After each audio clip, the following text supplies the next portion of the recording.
Tick-tock, time to rock. Good evening, good morning, good afternoon to everyone who's watching from all over the world. I'm your friendly neighborhood philosopher, and with me now is the mighty, the grand, Robert Spencer. Thank you, David. Good evening. How you doing, Good Robert? morning, afternoon. I see you're still I am alive. doing very well so far. Now, we said last week that we were most likely not going to be back this week because there wouldn't be any Jihad news, and yet here we are. So I'm assuming there's something going on. Unfortunately, I'm sorry to say, we were hoping that it was going to be all over and that a new era of peace and harmony would dawn in the world, heralded by the religion of peace itself. But instead, there are still apparently some believers who misunderstand this religion of peace and somehow have gotten the idea that it requires them to wage war against unbelievers. Now, where they got this idea, I guess I've been watching your videos, David. I don't know. It is confusing. And you know what's weird? Because, like, there are people who misunderstand other religions, and you can kind of spot how people are misunderstanding it because other people in other parts of the world don't misunderstand it in the same way. So you've got like Westboro Baptist Church, and they decide that the Christian thing to do is to go around protesting military funerals, right? You don't see that much, right? You don't see Christians in Russia coming up with the same idea. You don't see Christians in Australia coming up with the same idea. So it's like, where are you getting this weird idea from? And yet, when it comes to jihad and terrorist attacks and killing apostates and beating women into submission, even though there are plenty of Muslims in the world who don't do these things, yet we see the same misunderstanding arising all over the place. We see the same misunderstanding in Pakistan that we see in a place that is, ethnically very different, like, Sudan or something like that. And they come to the same misunderstandings, and they'll come to the same misunderstandings that someone who's raised in the UK and believes in Muhammad and the Quran will come to. It's very, very strange misunderstandings. It's even stranger, David, in light of the fact that even some of the most authoritative sources in the Islamic religion teach these misunderstandings. For example, all the schools of Islamic jurisprudence teach warfare against unbelievers. The various sects, the various schools, the manuals of jihad that explain the concept written by Muslims and for Muslims, they all seem to share this odd misunderstanding. And it's very strange. The only people in the world, as we discussed in brief last week, who really truly understand Islam properly are Western non-Muslim politicians who know that it teaches peace and have no trouble grasping all the peaceful teachings of the Quran that jihadis who study the Quran, including imams who have been involved in jihad terrorist activity, somehow miss. And I guess what we have to conclude is that Allah, Muhammad, all of Muhammad's companions, and 14 centuries of Islamic scholars all misunderstood Islam in a lot of the same ways. And yet it's once we get down to our time, our age, that a bunch of westernized Muslims who believe in a whitewashed, watered down Walt Disney version of Islam, they finally get it. And everyone that came before them got it wrong. And so it's because of its glorious complexity. Mm-hmm. It's because you take, for example, a passage like kill them wherever you find them, which is, of course, in chapter 2, verse 191, chapter 4, verse 89, and then in chapter 9, verse 5, kill the mushrikeen, those who associate partners with Allah, wherever you find them.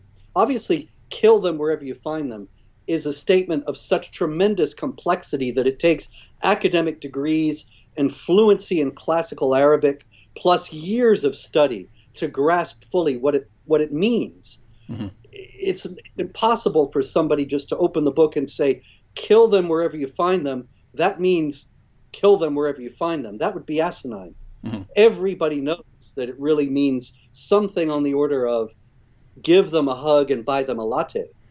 but you have to have a very specialized knowledge to be able to get to that level of understanding. Yeah, which is weird because in the Quran, Allah brags over and over and over again about how clear his revelations are. They're so amazingly clear. They're the clearest revelations ever. And yet he blurts things out. And it really seems, as I've said before, that Allah had some sort of cosmic Tourette syndrome where he just keeps blurting out all these violent things that he doesn't really mean. He was off his meds, apparently. Now, Robert, we're going to go into the latest jihad news, but I did want to share a brief story about keyboard jihad. Yes.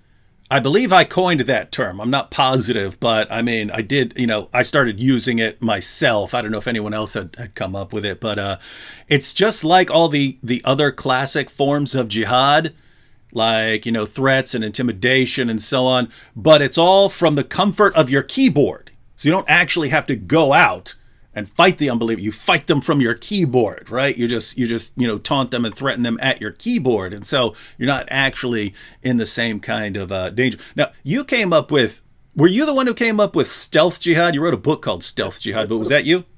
That's right. Now, as far as I know, I coined the term. Now, what is stealth jihad? Stealth jihad is very simply advancing the same goals that the violent jihadis have, but by nonviolent means, and particularly by means that involve deception and subterfuge. So you were working to impose Sharia, to destabilize non-Muslim governments and impose Sharia around the world, but you're not doing it by blowing things up or killing people. You were doing it by gaining influence, by running an advocacy group, for example, that tries to give a whitewashed version of Sharia to the American people while demonizing and vilifying people who tell the truth about Sharia, gaining influence in government so that you have power over public policy, things like that. So just as an example, if we were in a Muslim country that has blasphemy laws, then you could silence critics of Islam just by forming a mob and beating them to death or by throwing them in prison. And so you could suppress their speech that way. But if what you're saying is correct, then in a place like the United States where we don't have these, blasphemy laws, and, you're not going to form a mob and kill someone for criticizing Muhammad, and you're not going to be locked up for saying something about Muhammad. Over here, you're saying that a jihadi would do things differently. It wouldn't necessarily go out and start killing people. You might work a law into effect saying that there's this problem that the government needs to crack down on Islamophobia. And in order to do that, we have to suppress speech. So you'd get the same result as a place like Pakistan, but you'd go about it in a different way. That's the stealth jihad in a nutshell. Interesting. So let me share this little quick update on keyboard jihad. So very recently, even before that, I'm sure you are familiar with Hatun Tash and her getting stabbed in the face for making fun of Muhammad. Of course, she did this. Not only did she do this in the UK, not only was she in the UK, but she was at Speaker's Corner, which is supposed to be, hey, this is the hub of freedom of speech. And so she was criticizing Muhammad there and got stabbed in the face by a jihadi. Well, I like to respond to violence peacefully, with art, with criticism, with art. And so I made an origami castle out of the Quran. I call my art Quranigami. But then I didn't end up releasing the video because the castle was big enough to where I put it off for a couple weeks because I understood there was going to be a lot of work. So by the time I finally made my origami castle, it was like the moment had passed and I didn't want to stir things up again. So I was kind enough to let that slide and to sit on that video for a while. Anyway, then I started getting some false flags on my videos and started getting false strikes. Now I beat the strikes, so it was just kind of a temporary, short-term delay. But there was a Muslim who was bragging to me on Twitter and showing me the screenshot of where he had reported it and gotten the video taken down and so on. And so I said, you know what? I'm going to go ahead and release this video. So I went ahead and released the video. And then at first, for the first couple days, it got like 50 or 60,000 views. So, about what I would expect, because it's not my main sort of content. It's a goofy video. So it looked like it was going to get like 50 to 60,000 views. And then all of Indonesia and Malaysia came at me. Like all of them. The entire countries came at me. And so people were posting on Twitter and TikTok, everyone go to YouTube and complain that this is hate speech. Now, of course, this doesn't fit anything. I didn't attack or even say anything about any group in the video. I gave an origami tutorial. I just used the Quran as my paper. That's not hate speech. There are tons of videos of people burning Bibles on YouTube. Guess what? You're allowed to burn Bibles on YouTube. You're not saying, hey, let's go out and kill a bunch of people. You're basically saying, I dislike the Bible so much, I'm burning it. So you're allowed to do that on YouTube. But lots of people in other places think that we're not allowed to do that. So they all basically they mobilized hundreds of thousands of people to come and attack the video and file false complaints. But here's what's funny. So as of right now, and of course, the video might get taken down because YouTube does quite frequently back down from a mob. But so far, it's still up. And what's hilarious is that the plan backfired because all these people complaining about the video. Robert, have you heard of the Streisand effect? You ever heard of that? Yeah. I have. So the Streisand effect, ladies and gentlemen, it comes from Barbra Streisand. Basically, a photographer was going along from the water, the coast of California, taking pictures of the California coastline, and then posting the pictures on his website. And one of the pictures he took was of Barbra Streisand's house. It wasn't labeled as Barbra Streisand's house. He's just taking pictures along the coastline. Well, somehow Barbra Streisand finds out that there's a picture of her house on this guy's website, and she sues him for $50 million, right? Which is ridiculous. There's no law against taking a picture of the coastline from the water, right? This is like ridiculous. But she's just trying to crush this dude. Well, only a few people had even looked at that picture. It wasn't a popular website. But once it's news that Barbra Streisand's suing someone for this picture, all of a sudden, hundreds of thousands of people now start going to the website to see what's going on here. And then, of course, she lost the lawsuit, and then she had to pay that guy's lawyer fees and so on. So that's what the Streisand effect is. That's trying to suppress something that, most people weren't going to see anyway. You end up drawing a lot more attention to it. And so what happened was you had a video that was, after a couple of days, it had, 50 to 60,000. It probably would have gotten to 100,000, but not a terribly massive video. But here's what happened on my website. All these people going around complaining, they ended up sending tons of people to my site. And so let me pull up the chart here. This is what happened. So, ladies and gentlemen, if you see that, you see my normal level of views for the past, for the past 28 days or whatever. And you can see it's, I don't know what that is, around 100,000 a day or something like that, a little more, a little less.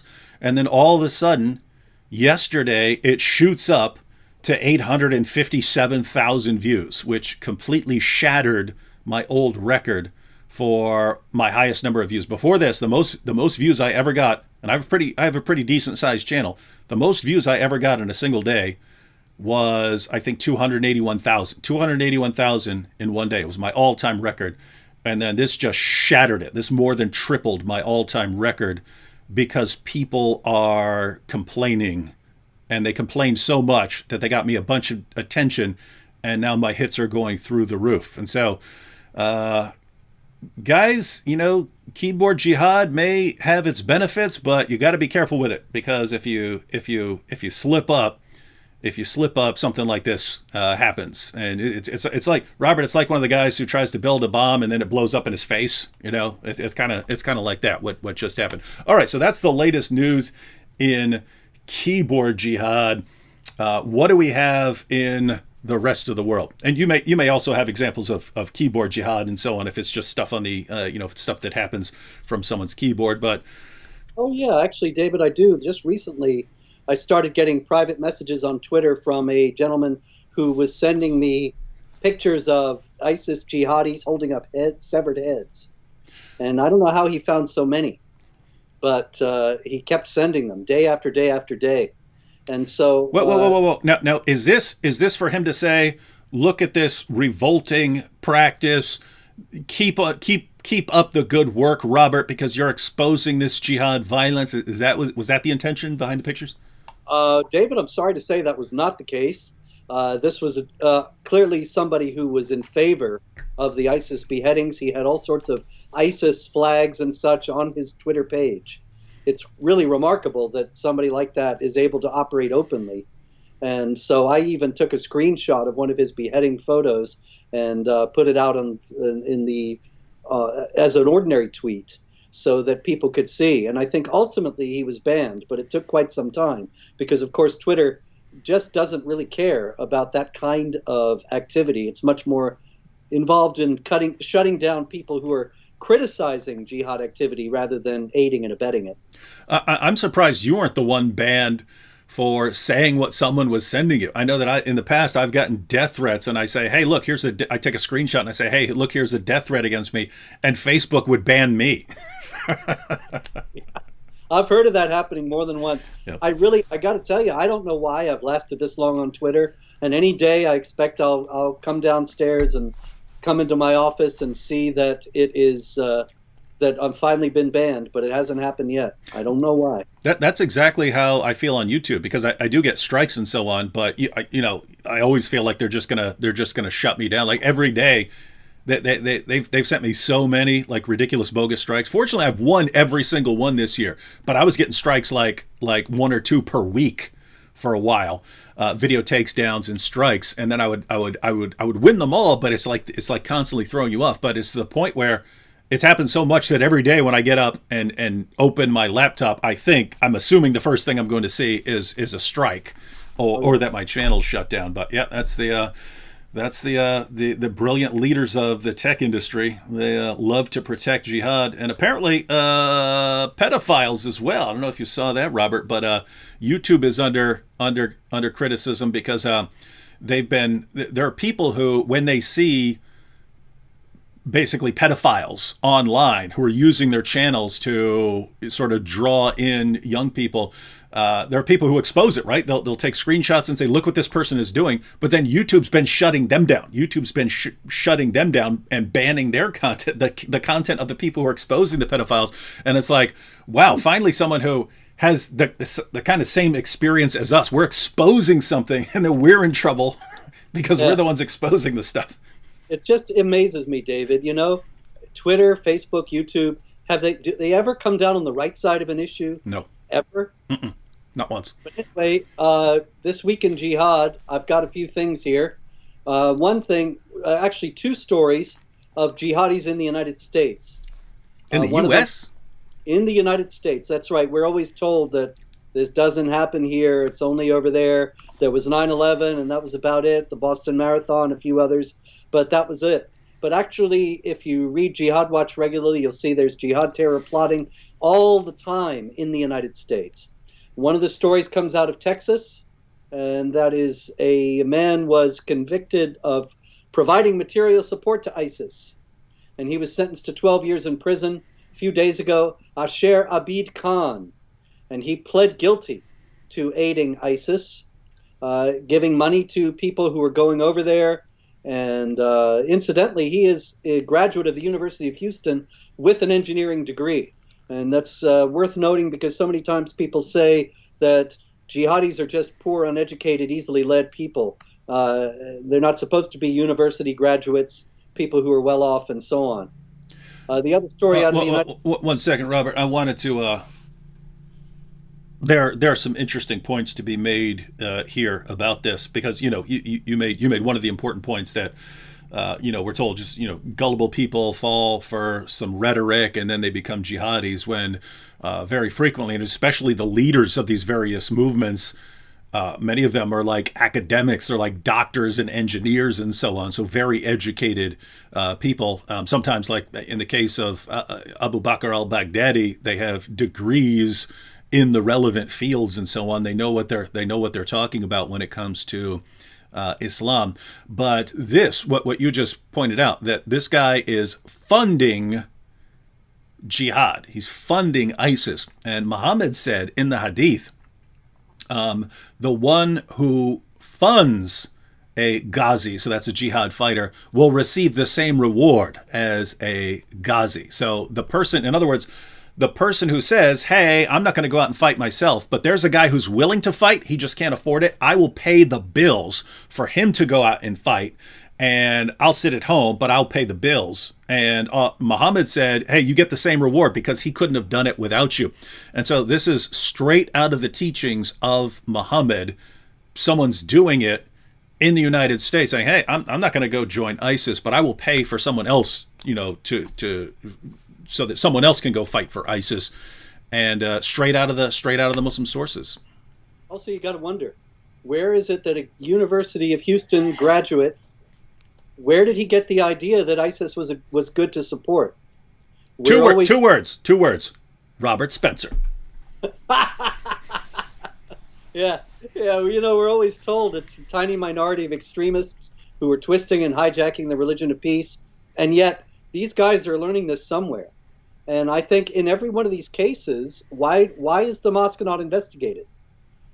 We're frequently told that it's that these people are radicalized on the internet. But then you have to ask the question, well, why is it that if their mosque is teaching benign, peaceful Islam, why is the benign, peaceful Islam that this guy learned at his mosque not capable of withstanding the appeal of the twisted, hijacked, violent version from the internet? Why is it that he can't answer that challenge within Islam? And that leads to the further possibility that maybe his mosque is teaching that ISIS is just fine. And somebody ought to be looking into that. Yeah, and guys, that's actually a very important point. So imagine what you hear about Islam and the different places you hear it from. Well, everything you're hearing from politicians is Islam is wonderful and great, and if anything, we need to block criticism of Islam. So everything you're hearing from politicians, everything you're hearing from Hollywood, everything you're hearing from the education system, everything you're hearing from the media is all about how wonderful and peaceful Islam is. Everything you're hearing from Muslim organizations is about how wonderful and peaceful and tolerant Islam is. Everything you're hearing from the mosques when they speak to the media is about how wonderful and peaceful and tolerant Islam is. So what could this guy have possibly encountered randomly that could have convinced him otherwise? I mean, just think that you Christians or atheists who are watching, what would happen if, given everything you've experienced in your life, someone just comes on and says, hey, we got to go start randomly killing and slaughtering people. And someone said, some random person sends you an email saying that. How much of an impact is that going to have on you? Probably not a lot, unless that person can make an airtight case somehow that is massively persuasive, which you won't be able to. And so that raises the question, either you can contact someone online and just make an airtight case that Islam calls on you to wage jihad, in which case that's a problem with Islam. Or, as Robert pointed out, this guy's got some other influences on him right here in the United States, and we need to be looking into that stuff. But we can't, because if we do, we're Islamophobes. Exactly. All right, another material support to ISIS story comes out of Bowling Green, Kentucky, a well-known jihad spot. Kentucky? Kentucky Fried Jihad. Mirsad Hariz Adem Ramik, a dual citizen of Bosnia and the United States, and he has been indicted for providing material support to ISIS. He also received military-type training, allegedly, from ISIS. He traveled to Turkey with a couple of friends, and then they crossed into Syria to the ISIS domains. This was obviously a few years ago. He attended an ISIS training camp and learned to fire an AK-47, received other weapons training, and is pictured wearing camouflage and holding an ISIS flag and so on. In any case, he was also trained to use an anti-aircraft weapon to shoot down planes. He was captured. Was extradited from Turkey, and so he's now back in the United States and has been indicted. And here again, the same question. It was in Bowling Green, Kentucky. That's where he was when he traveled over to Turkey and then into Syria to join ISIS. So what was it that he learned in Bowling Green, Kentucky that made him think that would be a good idea? There is absolutely nothing in the public discourse about Islam today that would answer that question, that even makes an attempt to answer that question. And nobody seems to care.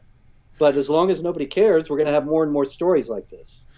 So we're back to this issue of if something is actually a misunderstanding, you don't expect different people in radically different areas to come to the exact same misunderstanding. It's like a hallucination, Robert. If I'm hallucinating, you're not going to see the same hallucination. If I have a delusion about reality, you're not going to have the same delusion. So if someone is just misunderstanding Islam in some way, that's sort of like a fantasy that your own mind is coming up with. Why are people coming up with the exact same fantasy and delusion about Islam all over the world? It almost makes you think it must come from the Muslim sources, but we know that's impossible because politicians tell us, and they obviously tell the truth all the time. Oh, all the time, yes. No one is more trustworthy than a politician. Speaking of speaking the truth and paying for it, there's a story out of Canada this week. A physician named Dr. Sharif Emil. Now, a man with a name like that, he makes me wonder if he's a Muslim himself, but the available stories do not say either way. In any case, he is a pediatric surgeon and a professor at McGill University. And the Canadian Medical Association Journal published a cover photo of a woman wearing a hijab. And Dr. Sharif Emil wrote an article in response that was also published in the Canadian Medical Association Journal, where he said, don't use an instrument of oppression as a symbol of diversity and inclusion. It has become liberal to see the hijab as a symbol of equity, diversity, and inclusion. The hijab, niqab, and the burqa are instruments of oppression for millions of girls and women around the world who are not allowed to make a choice. And of course, there is a terrible uproar. The Canadian Medical Journal has apologized, and there is tremendous pressure on Dr. Emil to resign from his position, and so on. But actually, it's really quite obvious that the hijab for millions, he didn't even say for every Muslim woman. He said for millions, it's an instrument of oppression. And there's no doubt about that, because there's story after story that I have documented at Jihad Watch of women being beaten, threatened with death, even killed for refusing to wear the hijab. And so that is an instrument of oppression. He was just telling the truth, but that's not allowed nowadays. And this is a situation where I understand that people are going to disagree with something like that. I understand that there are plenty of Muslim women who want to wear the hijab and would be offended that he said something like that. But why can't it be this guy's wrong and we're going to explain why he's wrong, and we're going to leave it at that? It always has to be a case of we have to destroy someone's life and career for daring to speak out on behalf of people who are actually oppressed. It's like you're saying, okay, here's this group, and undeniably some of them are oppressed. In other words, undeniably there are some people who would face violent repercussions from their families if they didn't dress in a certain way. So it's part of a system of controlling their behavior. And so, is someone allowed to speak out for those people? And you find out, no, not only are you not allowed to speak out, we will try to crush you. We will try to crush you and destroy your life if you disagree with us on this. And again, it's just a situation where, hey, if you disagree, I understand you disagree. And if you want to criticize what he's saying, I will defend to the death your right to say, hey, this guy's wrong. This guy's wrong. What he said is wrong. And here are 7 reasons why what this guy said is wrong. But I have to tell you, Robert, when you have to resort to like trying to destroy people for saying things that are true and that are meant to help people, I really don't trust your motivations. I don't trust your motivations when you have to do that. And I don't think you could actually, when you have to crush someone like that, instead of just saying why he's wrong, I don't believe you're confident in your reasons for saying he's wrong. If you were confident in your reasons, if you're confident that the evidence is on your side, I think you just refute him. But they don't. They have to destroy. The Muslim Medical Association of Canada has actually called on him, called for an investigation of him, as if he were suspected of some kind of criminal activity, when really, under Sharia, for saying something that might be construed as being critical of Islam, he's committed a potentially criminal act. But there's no way, under Canadian law, there's anything that he could be investigated for. But they're just obviously trying to harass him and silence him so that he doesn't say anything like this again. And yet you have the da'is, the Dawagandists, popular Muslim speakers, so people like Ali Dawa, saying that once they get their Islamic state, they're going to have the ex-Muslims publicly executed. And he says, you know what, we'll be watching. So they're going to be a crowd there. He's going to be part of the crowd watching these people be executed. And that's actually defended by YouTube when it was pointed out to YouTube. And I'm not in favor of banning him. I want him to say what he actually thinks so we can, expose it. But when it was pointed out to YouTube, hey, this guy's actually calling for people to be killed for leaving their religion. So that's actually calling for violence against people because of their religious beliefs. YouTube said, nope, this is just part of spirited debate. But if I say, hey, death penalty is wrong, suddenly that's hate speech. it's like insane. Oh my goodness. Okay, I got another one out of the UK here, and that is two men from Bradford in England, Zain Bashir and Usman Tassif, have been given lengthy jail sentences for their roles in trafficking a vulnerable boy into slave labor at a cannabis factory. And in any case, I think that, of course, they probably didn't think that there was anything amiss in what they were doing. After all, the Quran allows for slavery, Muhammad owned slaves, and so on. It was only in the Christian context that abolitionism ever grew historically. And so if they thought that they had an opportunity to enslave this 14-year-old, they didn't hesitate. By their moral compass, there was nothing wrong with that. It's weird because I think of like the UK as this tiny little place, like you got the United States, this massive place. I think of the UK as like this tiny little space. Like, where are you going to do anything in this tiny little space? Like, where do you even have a cannabis factory with slaves and stuff on your cannabis plantation? Like, where do you even have that? Where do you have it? And yet jihadis find a way. They were counting on the authorities to think it would be Islamophobic to say anything. Yeah, because usually it is. Usually you can get away with.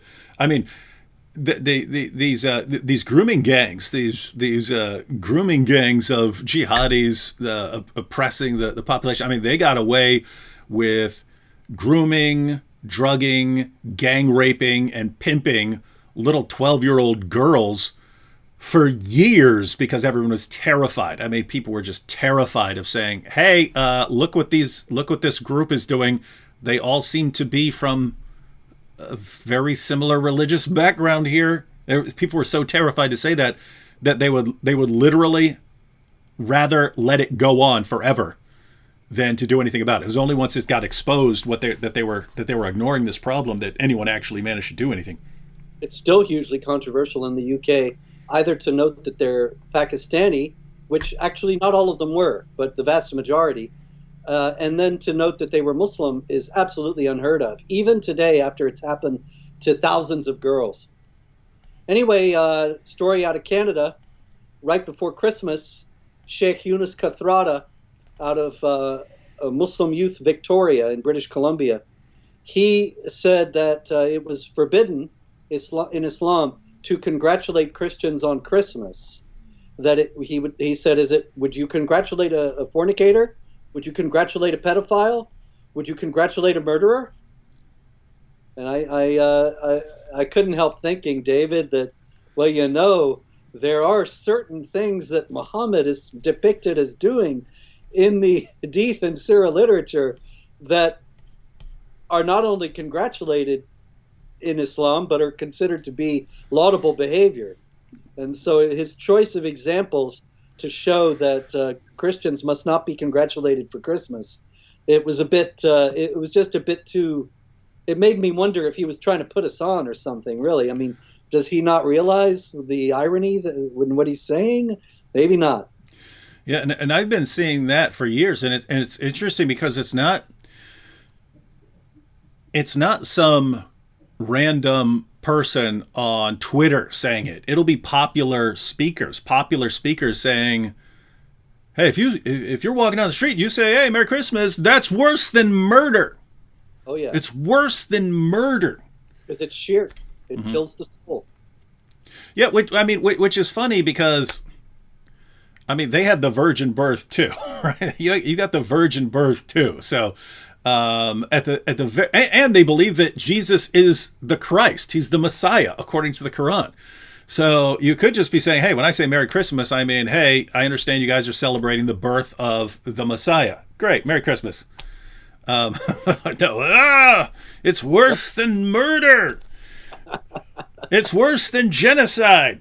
If you've got, it's worse than what Hitler did. Well, of course, the reason for that, David, as we all know, is that it's because of the incarnation. That because Christians, of course, are saying that God has become man in Jesus Christ and is born on Christmas Day. This is where they part company. If the Christians were saying that it's just some prophet who is the forerunner for Muhammad, then that might be another thing. Also, in the field of what is un-Islamic, we have the Sharia police in Kano State in Nigeria. And a woman there won, Shatu Garko is her name, and she won the Miss Nigeria pageant. And the Sharia police, the Kano State Hizbah Board, actually arrested her parents because beauty pageants are un-Islamic. Now, her parents, of course, were not involved. She entered the beauty pageant on her own. But as far as the Sharia police are concerned, they still have a responsibility, probably because she is unmarried. And this is interesting. I mean, they have one of the biggest perverts in history as their role model, right? This is a guy who he claimed that Allah gave him a revelation that you can have up to 4 wives, but he got more, right? Because then he got another revelation saying he could have more. His first wife was a rich older woman, rich widow. That's what shows he had pure intention. So he had a rich widow, and then he marries Sauda and Aisha. Aisha, of course, 6 years old at the time the marriage contract's written. He waits till the ripe old age of 9 when he has sex with her. But I mean, he takes the wife of his own adopted son after he causes the divorce by lusting after her. What's that? She was very beautiful, the sources say. What was he supposed to do? Control himself? Mm-hmm. And then Battle of Khaybar, he hears that one of his companions, Diha, took this really beautiful woman as his captive. Well, I mean, guys, how do you know these? I mean, how do you know these women are beautiful? How do you know, right? People are checking them out, right? And passing, oh my goodness, Muhammad, you should see how beautiful this woman is. Oh, right? And he's, oh no, I have to take her then. So you got things like that, and then in spite of all his wives, then you have a story that he gets caught having sex with his slave girl in the bed of his wife Hafsa. Hafsa flips out. Then he swears, drinking honey. Yeah, he swears an oath. I'll never do it again. I promise, baby, I promise. And then he claims to get a revelation, which is in the Quran, Surah 66, verses 1-2, where Allah tells him, hey, I didn't tell you to make that oath. So you break that oath and you start having sex with your slave girl again. We know sure that he'll destroy them and give Muhammad better wives. Mm-hmm. And so you've got this guy, and then there are even hadiths where Muhammad's walking down the street and he would see a beautiful woman and he would have to run home to one of his wives because he saw someone else's wife and she was really hot, and so he would be so overcome with lust that he has to run home. Oh, Zainab, come here, I need you, oh, right. And so they've got one of the biggest hornballs in history. We read it's even in the Muslim sources that he would have sex with all 9 of his wives in one day. So he would go have sex, go right to the next. I don't know if he was finishing each time or something like that, but he would run from one house to the next, right? And it's like, and then somehow this is the religion of modesty. Oh, you can't have a beauty pageant. That would be too perverted. What is this, man? What is going on here? Yeah, it's tough. Wow. Okay, let's go to Kenya.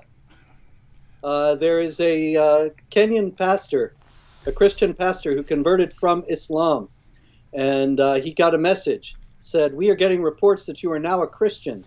You have been missing our Friday prayer meeting. If this is true, you are risking your life." And they then ultimately they came to him. They started to beat him with hard objects. They broke his leg. They were about to kill him, but a car drove up right at that point, and they didn't know who was in the car. They ran away, and he was saved. His life was saved, although he is still in severe pain and very seriously injured.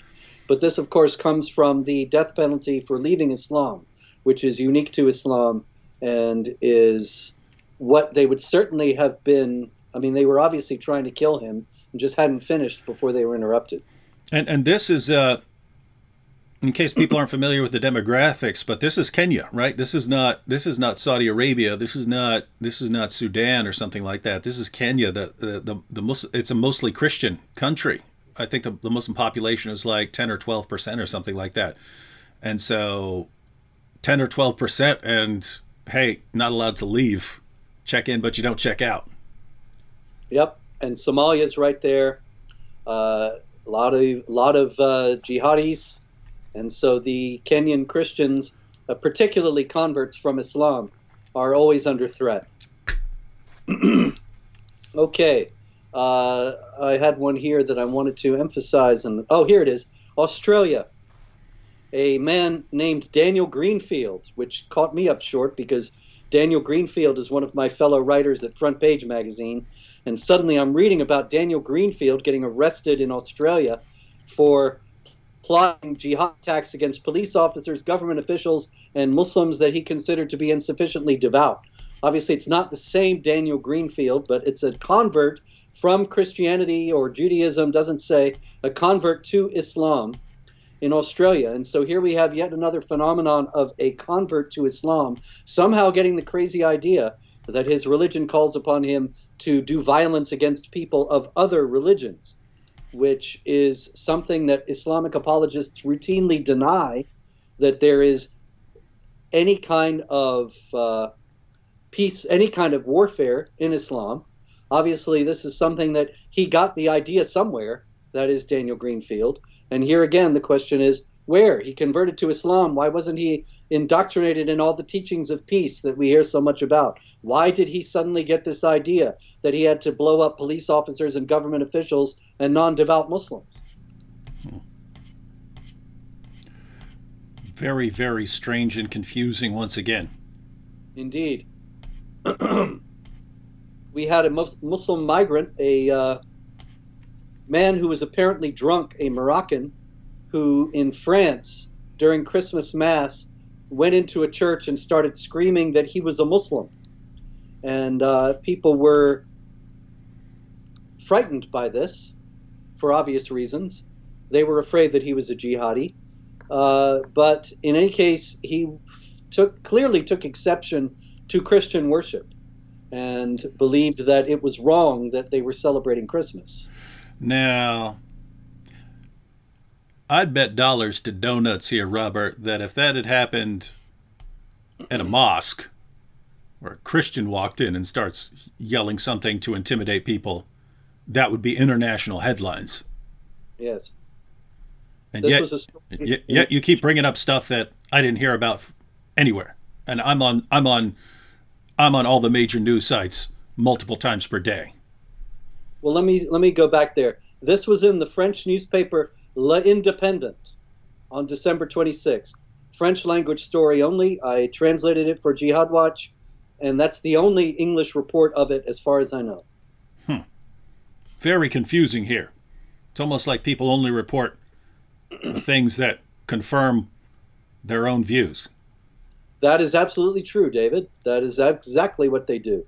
Obviously, the news media in the West, for whatever reason, and we could discuss that at great length, is absolutely opposed to reporting anything that is negative toward Islam. And so when you have jihadis, they generally ignore it or whitewash it altogether. Another story out of France. A Muslim woman in a car was waving her Quran around and screaming Allahu Akbar, making dangerous maneuvers and swerves. This was after she had stopped her car in the middle of the road and gotten out to pray in the middle of the road. And then she got back in her car, screaming Allahu Akbar, began to menace people, pedestrians going by. And of course, we're all familiar with the concept of vehicular jihad, right? Especially France, right? Where they're very familiar with the idea of jihadis not needing guns. You can just get into a vehicle and plow through some people. They're very familiar with that. And so it's like the threat of vehicular jihad. If you start yelling Allahu Akbar and driving around in your car, it's, hey, I'm gonna terrorize people like I'm about to run them down with my car, but not actually do it, so I don't get in nearly as much trouble. Indeed. Another story out of Australia. A Muslim gentleman named Osman Shaptafaj pleaded guilty to the double murder of his daughter and his son-in-law because they had married without his permission. And of course, this is in line with the very common idea of honor killings in the Islamic culture, which is rooted in chapter 18 of the Quran, where the mysterious unnamed figure known as Khidr in Islamic tradition, or Green, is walking around with Moses, and he kills a boy in an apparently random and gratuitous attack, and then explains, as for the boy, his parents were believers, and we feared that he would overburden them by transgression and disbelief. So we intended that their Lord should substitute for them one better than him in purity and nearer to mercy. And there are a number of Islamic polities, the Palestinian Authority, Syria, Iran, Jordan, that give, Iraq as well, give lighter sentences for what are considered to be honor killings. Of course, Islamic law stipulates that there's no punishment for a father or mother who kills the child. And so this is the background for this behavior. But of course, none of that is reported in the Australian press in the stories about the incident. And I have to point out, you can justify the honor killings very easily with Islamic law. So you have, for instance, a death penalty for apostasy. But Allah says in Surah 4, verse 65 of the Quran, that a Muslim can have no faith until he makes Muhammad judge in all disputes and finds within himself no resistance against anything Muhammad teaches. And that has led to massive problems over the centuries, because it's very easy to say, oh, you disagree with this. You disagree with this, therefore you're actually an apostate. You disagree with you're misinterpreting this other thing that Muhammad said, therefore you're an apostate. Abu Bakr, after Muhammad died, and some people, some Muslims, well, you had Muslims who actually apostatized. They were only pretending to be Muslim because they were terrified of Muhammad killing them. And so they actually just said, look, we're not in this anymore. But you had other Muslims who wanted to remain Muslims, but they wanted to practice things a little differently. So they wanted to pay their zakat directly to charity and not give it to Abu Bakr, right? Not give it to the centralized Islamic government. Abu Bakr said that if they withhold even a piece of rope that they would have given to Muhammad, he's coming to kill them. In other words, they're apostates to him. So notice, any small disagreement with your leaders is enough to classify you as an apostate and warrant the death penalty for you. So if you're a parent and your daughter's saying, hey, I can dress how I want, I can marry who I want, I can do all these things, I don't, I can live my own westernized lifestyle, there are any number of things that you could accuse her of being an apostate for. So you've got that. You also have Muhammad saying, carry out Allah's penalties even against your own family members. So your family members don't get a free pass just because they're your family members. You carry out the same penalties. And so very easy from an Islamic perspective to say, hey, my daughter thinks she can go her own way. There are all these things within Islam that she is rejecting, and therefore she's under a death penalty. The government's not going to do it, so I'm going to do it myself. And they will feel entirely justified doing this. That's why in places like Pakistan, you'll have a father or a girl's brother. The father kills his daughter, the brother kills his sister, and they'll walk into the police station and say, yeah, I did it. Oh yeah. They're proud of it. They're proud of it. They've defended Islam. Afghanistan. I wanted to pick up on your saying about how not even the smallest disagreement is possible. The Taliban, now in control of Afghanistan, have now forbidden the playing of music in cars. And this is, of course, an extrapolation of the Islamic prohibition on music and the hadith in which Muhammad is made to say things such as, Allah will pour molten lead into the ears of whoever sits listening to his singer on the day of resurrection. I think it might depend on which singer, but he didn't specify. So just to be clear, everyone, we have the morality laid down by Muhammad and now enforced by the Taliban. If you want to have your prepubescent child bride in the car with you, you're good. But if you play some Bon Jovi or something, Actually, Bon Jovi, yeah. All right. Let's see. In India, I keep thinking you're going to run out.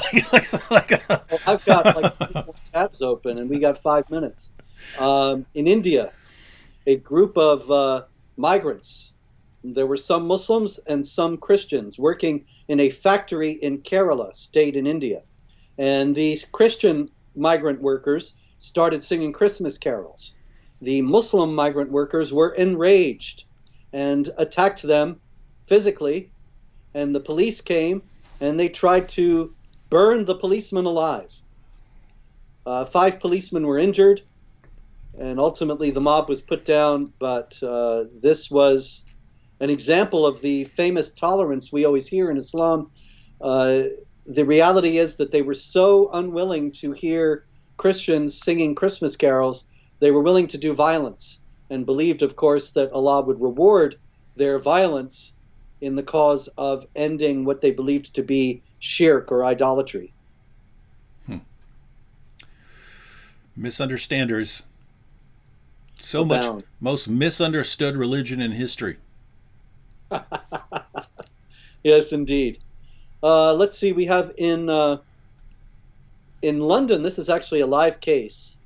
This is a gentleman who was identified as being possibly of Somali ethnicity and speaking in Arabic, and he also spoke in English, and he he attacked a Jewish person, and then several people came to rescue the victim, and he starts shouting things like, I knew you were Jewish, you're Jewish, I'm going to kill you, I want to kill my first Jew. Now, when I read this, I thought of the famous hadith in which Muhammad is depicted as saying, the last day will not come, the end times will not come until Muslims kill Jews. And the Jews will hide behind trees, and the Muslims and the trees will say, oh, Muslim, there's a Jew hiding behind me, come and kill him. Now, if you believe that, then you believe that if you kill Jews, you are hastening the last day and the consummation of all things. And this is yet another example of this ongoing problem. What you just said comes directly out of the Muslim sources. You also have the Quran saying that Jews and Christians are the worst of creatures.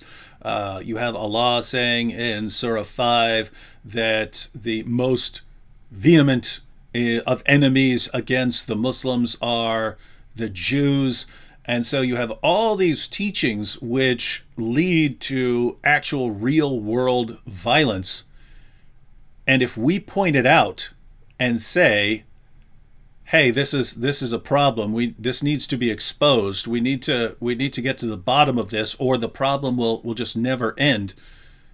We're the bad guys. We're the evil ones. We're the intolerant ones. We're the bigots for pointing out what the Muslim sources say and how this actually leads to people being killed in the world today. Yes. And even Vladimir Putin thinks this, because that's another story out of this week. The president of Russia said that it is not a matter of freedom of expression to criticize Muhammad. Rather, it is a violation of religious freedom and the violation of the sacred feelings of people who profess Islam. The sacred feelings. My feelings are sacred. And notice, it would never. I mean, that's weird because we think of Putin as being like tough, and yet he'll just back down from this. Presumably, what? Because he wants to cut down on the terrorist attacks and act like he's on their side or something. But week that we're talking right at the end about 32 terror attacks being stopped in Russia in the past year. And so probably Putin is thinking maybe if he makes nice a little bit in this way, throws the freedom of speech overboard. After all, Russia doesn't have that great a freedom of speech tradition anyway, that maybe he'll pacify the situation. Yeah, and it doesn't have to be the actual terrorists whose hearts have to melt and they decide to stop their terrorist attacks. You just have to appease people who would inform on them, right? If you have enough people because for some reason a lot of these jihadis, they want to build a bomb and they start going around, hey, anyone know how to build a bomb? Hey, anyone know where I can get a good bomb here, or some bomb building instructions? We've seen that over and over again in the United States, and then they eventually run into someone who goes and tells the FBI, hey, this guy's asking about some bombs here. And so maybe just wants to win the support that way. But notice the sacred feelings. You can't hurt people's sacred feelings. Notice you could never be consistent with this, right? Because notice, I could say, hey, I believe in Jesus, and the Quran hurts my sacred feelings, and therefore the Quran must be banned. No, your feelings were sacred, David. Yeah. Only I don't have the sacred. Got to get some of those sacred feelings. How do I get some of those sacred feelings, right? we should go over to the mosque and see if they can give us some. We should try Amazon. Maybe we can find some sacred feelings for sale on Amazon. All right, we have to wrap it up here. You got one more? Got one more before we head out? Yeah, we're just out of Pakistan. A bakery refused to write "Merry Christmas" on a cake, and of course there was a big case like that out in the United States a few years back, where a Christian baker refused to. What was it, a gay wedding cake or something like that? In any case, I thought the comparison was interesting because this bakery became showered with congratulations and thanks by people all over Pakistan. Wow. So you would think that the religion of peace and tolerance would be a bit more generous with the Merry Christmas cake, but yeah, apparently. No, very strange, very strange. It's as if the tolerance always has to go in just one direction. Like the sacred feelings. All right. Well, thanks, Robert, for keeping us all updated on the latest in jihad. The vast majority of the information you share every week is stuff I don't hear about, even though, again, I'm on the main news sites repeatedly throughout the day, and yet I only hear this from you. So I would encourage everyone out there to follow Robert's website, Jihad Watch. The link is in the description box. And also, if you'd like to understand why jihad has been so relentless over the years, get a copy of his book, The History of Jihad, and that link is also in the description box. So, once again, Robert, I'm assuming we will not be here next week. It's all over now because obviously these are just a few misunderstandings of the religion of peace, but surely they're not going to keep recurring. Nope, they've run out of jihadis because all the jihadis have been caught. And there's no way such a peaceful religion is going to produce any more. All right, ladies and gentlemen, we're done with This Week in Jihad forever because jihad has been finished. God bless everyone. And Tiny Tim.